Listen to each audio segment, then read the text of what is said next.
Testing Guardsman's Clean and Renew and Protect and Preserve Part 2.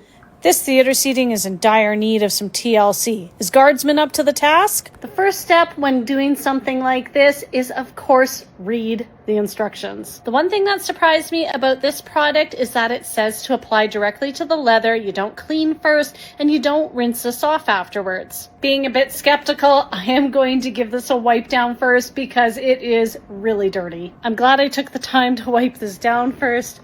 That water is really disgusting. Even after a good scrubbing, you can see that it's still kind of grotty in this area, and especially on the headrests where people are placing their heads.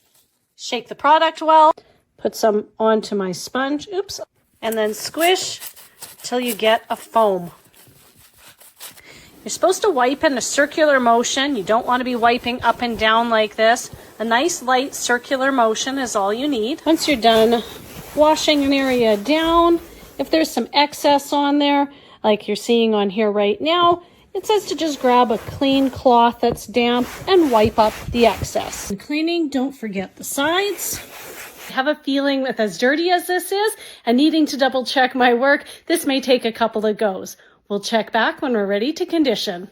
Some areas took a few more cleanings than others. It has removed a lot of the buildup from skin oils, suntan lotion, and many other things, I'm sure. And now that it's all clean, we need to use the Protect and Preserve. The instructions are very much the same. Apply to another clean cloth. This one is a little more of a cream base. Apply in a circular motion. If it's looking a little too damp, you can always use another clean cloth to dry it off a little bit. But as I go along, I'm going to let this soak in really well because it's needed a good conditioning for a long time.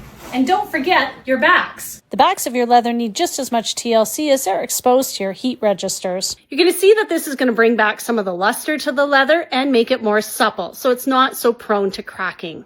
It also is going to give some UV protection and minimize any of the wrinkles and scratches and little bits of damage that happen over time. A couple hours later, and I gotta say I am extremely impressed. This seat was probably the worst because it gets used the most being by the window, and all of that grotty bit has cleaned off and it looks fantastic. Look at that glow, look at that gleam. Job well done. Oh! Don't sit just yet. Let your leather dry so it is not tacky to touch. I'm going to be leaving this overnight. I like to tell people to use the Guardsman leather products seasonally. I certainly won't be waiting so long to do this process again. I'm probably going to do it come June just to make sure that my leather has as much protection as possible before we go into the sunscreen and mosquito repellent season.